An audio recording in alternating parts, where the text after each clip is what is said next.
So, I don't know why I'm still commentating this, but I'm just going to say right now, I'm going to be focusing on the side stories right now and grind up a bit.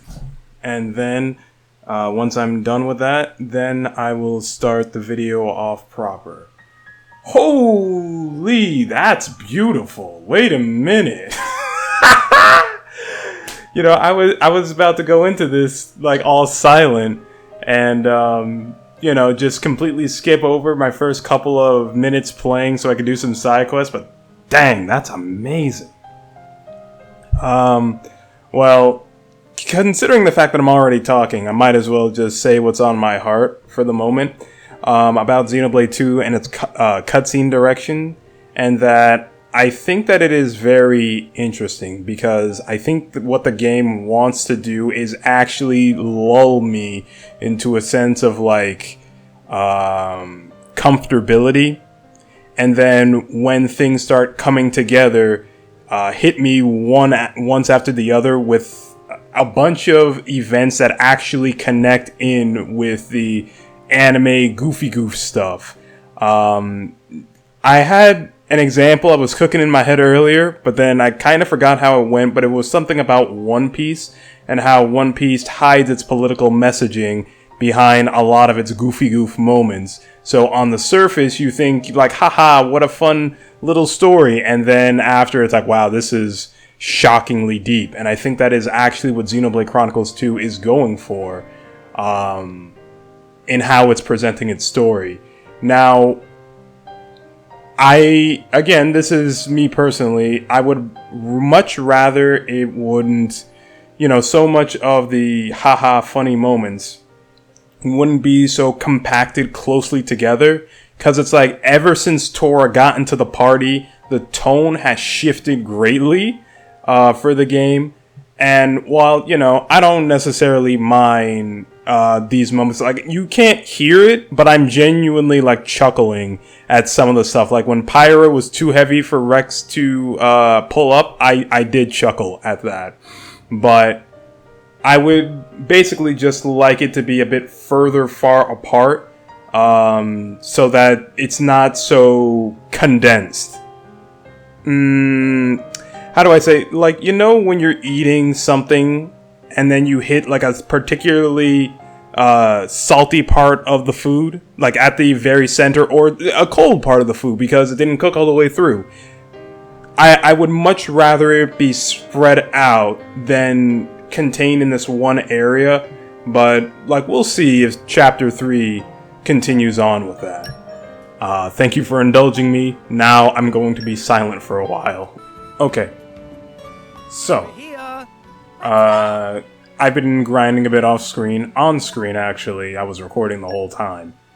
And so with Minori, we have actually got her to, you got a key affinity reward? New skills may be unlocked. What? I guess, oh, okay, that's just a standard affair for it. So with Minori, we actually got her fully unlocked by just doing side quests, which is actually very interesting. I thought I would have to fight up with her a bit more, but as you can see, I have engaged in combat with her 0 times.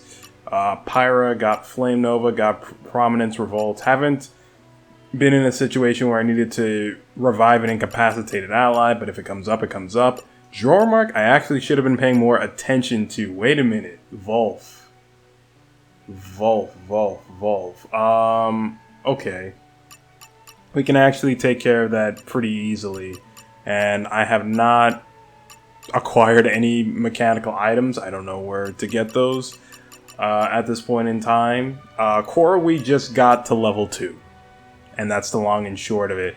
I should, you know, if I'm good, actually go to Tora so I can get Nipponic Storm up, because that's just a level 2 that should be very easy for me to just grind out. And the, you know, only reason why I wanted to share all this is just so everybody knows where I'm at now, because, you know, sometimes with these RPGs, especially when you take the time to grind off screen, you can just end up anywhere. the armor sets and whatnot can just be through the roof, and basically you are oh, that's a Ferris! Oops. Where are the Volts at? Young Ferris. Okay, well, if we encounter a Volf, we probably already had an encounter of a Volf, but at this point in time, let's just get a move on as I simultaneously complete this side quest by just picking up some items. I did not mean to do that.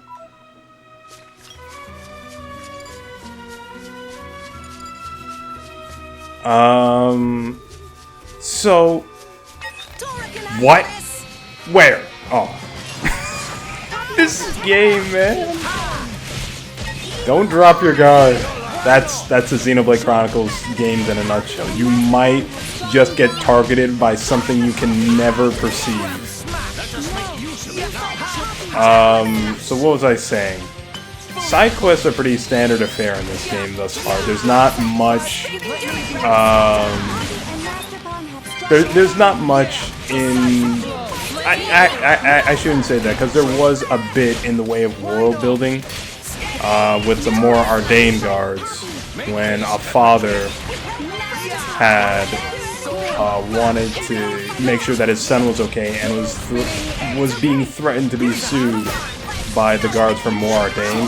That's very interesting, considering that, you know, personally, I don't necessarily take into account any kind of court or law system when it comes to RPGs. So that was an interesting bit of flavor text to run about and just see where all that came from. But other than that, nothing too terribly crazy. There was one section of the game where I could have raided a More Ardain base, but the game was open enough to allow me to pretend that it was Metal Gear Solid as I... what was it that I did? Shut off their water system? Okay, you know what? Actually, now I take that back again.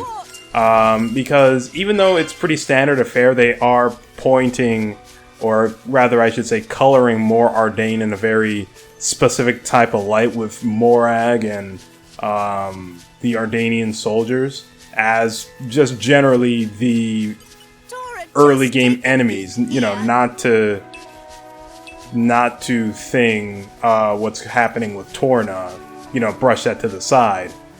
But it is, I guess it's more interesting than I gave it credit for, because there's a lot going on that these sub-stories are covering. It's not,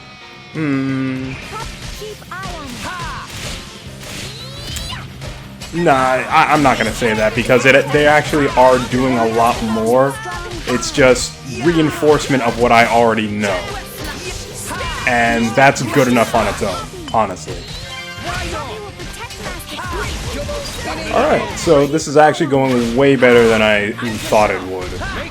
Like, honestly, when the second one locked onto me, I thought it's like, yeah, it's over.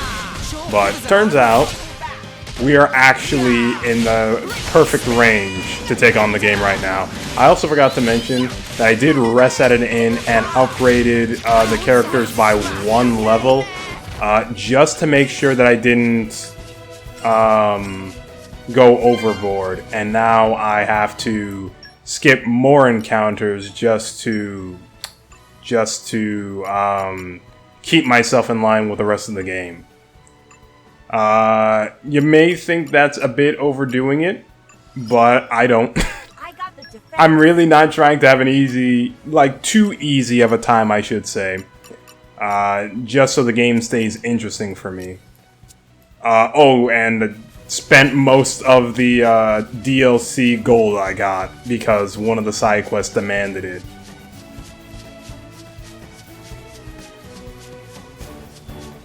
So I haven't actually done a lot of exploring of the world map yet, and one of the things that I'm particularly bad at when it's my own. I never noticed that. I also never noticed Tor's idle animation. But that's what I'm trying to say, is that normally when it comes to RPGs, and that explains why Poppy dances! Oh my gosh! Oh my gosh! I am like almost 10 years too late for the revelation. Wait, it's... The path forward is... Oh. Hang on. Hang on a minute. But like I was trying to say, normally when it comes to RPGs, is that I'm normally bad at the whole gang? Okay. Is that I'm normally bad at noticing and appreciating what the game gives me. With the exception, what the game gives me to view, with the exception there is something about the land on my head, yeah. That's Xenoblade! With the exception of Xenoblade Chronicles 1. Because I took a lot of note of the Bionis and the situations where we were... Okay. I can't be here either. And the situations where they were at, like the Bionis' neck, knee, back, this one, that one, and so on and so forth. Because I found it so fascinating to just travel up and down what is essentially a living being. Right? And I don't know. I don't know what it's about, but it's only something that I've recently tried to break out of. Cause, well, I don't know if you know this, but in the original Ratchet and Clank, they purposely try to impress you with their vistas and whatnot when the player enters into a world, and I have missed that for all of my playthroughs of that game. Actually, I'm pretty sure that's every one of the PS2 Ratchet games that they try to do something like that, and I have just missed it. Like, no excuse. I've just missed it. And so now I'm trying to be a bit more observant of my surroundings. That way I can not only appreciate what is going on in the game itself, but also just... what's the word I'm looking for? Honestly, I think it's really just being more appreciative of what's happening in the game itself, because I can get very much so tunnel vision when it comes to exploring around. You know, so much I want to clear the map and not I want to see everything that the world has to offer. Like, there are those fins back there, like where on Tor's left, is something that I only recently noticed in this game. And that's not even from this playthrough of the game, that's from Xenoblade Chronicles 3, when someone put a side-by-side of these two, of the area in Xenoblade 1 and this area in Xenoblade 2, and then I realized, oh, wait a minute, that was actually a callback to this area I never knew, because, you know, just don't pay much attention to that stuff. Okay, one more for Nipponic Storm, and I gotta get Poppy A's favorite pouch item, which I can literally DLC it in. You know, that brings up an interesting thing that I was thinking about. Nia's favorite thing, Pyra's favorite thing, Tora, Poppy A, there we go. About, you know, just the nature of DLCs and how they can change the game greatly. Because obviously, originally, you had to figure all this out on your own. Or, you know, okay. So I can increase my relationship with Poppy, or I can get big stat ups. Decisions. What is this now? Physical defense up by 6, and this is in line with the original Nipponic Iron. Honestly, oh no, oops. Oh, this is leaping. That's okay. You know what? I'm gonna make an executive decision here in the instruments category, and this is also in the... wait, let me read that again. Use Poppy Alpha's favorite pouch item in the instruments category. And this is use Poppy Alpha's favorite pouch items in the instrument category. Unless I misread something, we got Fizz Juice. We did. Okay, so I just can't do that right now. Okay, that's fine. But that still brings up a very interesting point about DLC and how much it can change about the game. And how, even though a lot of us rely on reviews and things of that nature in order to, you know, make a better informed decision on the product that we're about to purchase, things can greatly change for the better or for the worse because of a DLC or a patch that came out. I was thinking about this beforehand, but there is the game Dragon Ball FighterZ. You probably heard of it, you know, one of the most popular Dragon Ball games, revived the whole 2D fighting scene, so on and so forth. At some points... I'm talking! I did not expect the button inputs to change. But at some point, you know, because patches happen and things of that nature, there exists videos on YouTube that will talk to you about, you know, certain combos and things of that nature. Those combos are completely inaccessible in the game in its current state because of the changes that they made. You know, previous optimal combos, previous corner-to-corner combos and things of that nature just aren't there anymore. And... What? What? Hang on. Hang on! Bro, I didn't even agree to this! I have no words. I have 0 words for that. I'm just fighting an enemy, minding my business, when he just pops in and says, "What's good?" Goodness gracious.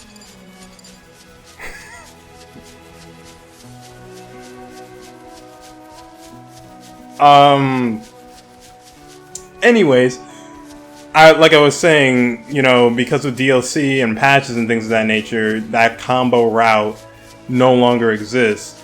And like Captain Ginyu had a combo he could do into body swap. He can't do that anymore. At least I think he can't do that anymore if my information is correct.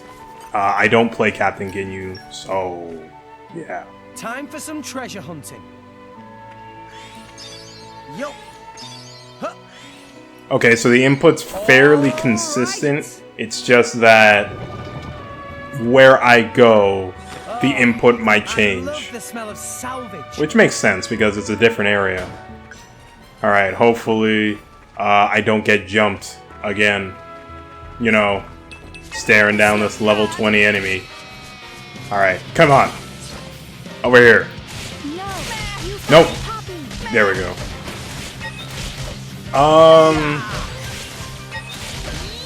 Something though that was interesting to me when it was brought up last time, I think, is Pyra and... Okay, you know what? I tried. I genuinely tried. Alright, thank you, Nia. Dude, I don't...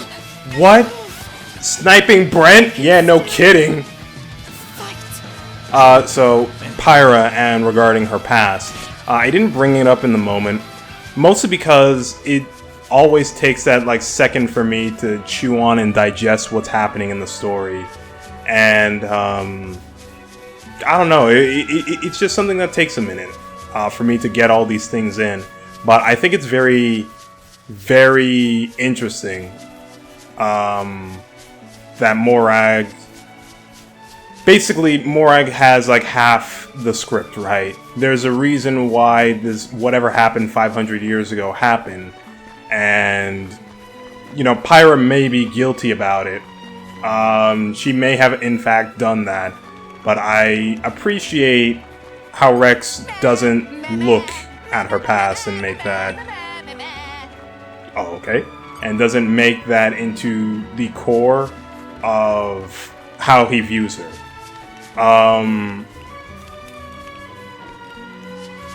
like whatchamacallit. I talked about on this channel forgiveness before, actually like 2 days ago at the time of making this video. And forgiveness, well, forgiveness is for you, long and short of it. It's not for anyone who did you wrong, because that person, I guarantee you, is not thinking about the wrong that they did. So a person who holds someone in a state of unforgiveness for an extended period of time is really only hurting themselves, because that person is living rent-free in their head, and whatchamacallit, the person who stays in a state of unforgiveness is unable to move forward with their lives. And that is... Oh, see ya. Oh, nice! Okay, great. So that did do a lot of damage. But that is one of the more interesting things I find about, you know, the Bible. And how forgiveness is done. Because, primarily, forgiveness... Like, how do I talk about the importance of forgiveness in a very impromptu manner?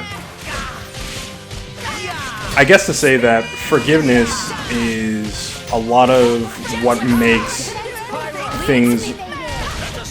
It makes things that should be hard a lot easier.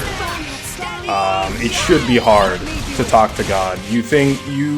So, it's been brought to my attention that something like communion is extremely important in, you know, the Christian walk in their lives and stuff like that.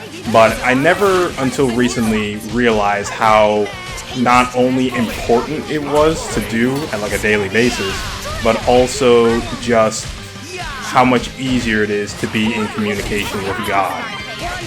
Because if you read about the prophets of old, they had to do all these things just to hear God, and now all we have to do is just, you know, break bread and take of his blood. Of course, that is an incredible oversimplification of it, but at the same time, like, I have no other way to communicate like how much better it was. My mind personally always goes back to that guy who had to cook dung. No, not cook dung, cook his food over dung. I don't know why he did it. I don't know why God required it of him, but it's something that had to be done. Anyways, my point is that forgiveness is an amazing thing, and, you know, obviously an extremely biblical thing to talk about in the case of Rex, and in this whole trying to find God in gaming thing. I gotta, like, not underestimate those small moments, right? Like, even if it's something so simple, the principle can still tie back into God in some way, shape, and form. It doesn't have to be this whole big, elaborate thing. It can just be in the smallest of small things that things, how many times did I use the word thing in that one sense? But it can just be in the smallest of gestures that ties everything to God. And I think that's what I'm trying to get to at the end of this. Because, how do you say? I guess a lot of the modern church views the church itself, the building, I should say, as the most important thing in the church, but in reality, it's not. It's actually your everyday life. You know, it's not what you do on a Sunday. It's how you act, how you treat people, and things of that nature. And I'm not entirely sure how I got onto this topic from, you know, forgiveness. But I guess, in a sense, to bring it home, you know, how you judge a person, how they appear in your life, and things of that nature, all tell how much God is present in your life. Because, quite frankly, we shouldn't even be judging one another. Like, which one of us is better, or rather, should I say, good enough to even say of the other that I am a good person through and through, that I don't need Jesus. Because, quite frankly, I think I'm about to get jumped again. Okay. Rex just died, but forget it. I'm off this thing. What was I saying? You know, which one of us is even good enough to say that we are a good person through and through, that we've never sinned or made any kind of error in our lives? That was the main point that I was trying to get to. That being said, I'm not playing Xenoblade Chronicles 3. One day I will remember that, and I won't make that mistake again. And then I'll play Xenoblade Chronicles 3 and say, I'm not playing Xenoblade Chronicles 2. Okay. So, before I forget, I'm actually going to switch Nia to Korra. That way I don't waste any more of these potions on wasted opportunity. Oh, another thing. Another cool thing about this game that I forgot is that characters get titles based on the blades that they have. So Nia's the elite healer, and Rex is the guy, the cavalier. The name was on the tip of my tongue. Increases the HP restored when reviving a teammate. That's okay. Increases agility, ether, and dexterity. Allows the driver to use the X assigned art. Sure, why not? Because Nia's the healer, so that could be useful if I didn't set her to the AI, you know. I mean, sure. Wait, no. I would have to rearrange what's on X for this to be really good with Tora. Actually, no. Hang on a minute, that would be really good. Because I can have Nia have break on X, and, you know, Rex kind of just existing right now for the moment. Nice one. Okay. So, just getting 2 upgrades unlocks the path to the next one. Personally, I would like it if Nia was more dexterous. You know what, that's it. That's the end of the sentence. Because, that would allow her to dodge more, but I don't think her base dexterity is anything really to... Yeah, I mean, it is the highest of every character I have. With that being said, where am I going? I'm going to Poppy, of course. Poppy's strength increased. Salvage, Poppy Alpha, speak to Napon, and... Okay, here we go. So, perform a blade combo, use Angelic Drop, stop thinking, walk a lot, word, okay, and I'm gonna stop saying that, and collect an HP potion, alright. I feel I am learning a great many things. Draw marks, thing in the meat category. I think we can do that now. Is what I would have told you. What about Minori's stuff? I got the defense. Leg blast, flash blow. Yeah, the AI is rarely gonna do something like that, but that's fine for now. Airflow. Poppy boosters engaged. Okay, so I can actually utilize this now. Sorry, Minori, but I pressed the wrong button. Characters, to Rex, engage blades. So, Count on me. I don't know if, you know, anyone who has not played Xenoblade Chronicles Xenoblade Chronicles 2 is watching this, but this is the main point of aggravation regarding the I literally was just looking at it. I don't even know what it is called. Regarding field actions, there we go. Is that I have to switch my blade, and then when I'm done with it, I now have to switch back to the blade that I actually want. And the worst part is sometimes you just have multiple field actions stacked back to back. A bit of a spoiler later in the game, of course, you know, for the people who have not played this game before, watching someone trying to find value in it, as you do. But I remember there is like a place where all these skyscrapers, and you have to do like field action after field action after field action. And the issue, in case you didn't, you know, see the earlier part of this episode, but I kept getting jumped. And so imagine doing that with like some whatever blades you have, and then, you know, an enemy appears. And you keep menuing because you don't know that you have to get another field action done, but you also don't know if another enemy is going to come at you. I'm just saying. Master Pawn, Poppy have question. Pursuit of learning is good thing. Ask anything and Tora will answer. Cloud Sea clearly visible from here. Height of Cloud Sea is different at different times. Why height change? Meme? Tora let Rex answer that one. He's not even in the conversation. Why cloud height change? Well, let's see now. And maybe it's easier if you compare it to the clouds in the sky. They come in all different shapes, right? Some clouds very flat, other clouds big and fluffy. Yeah, that's what I mean. And the shape doesn't stay the same forever. The cloud sea is the same way.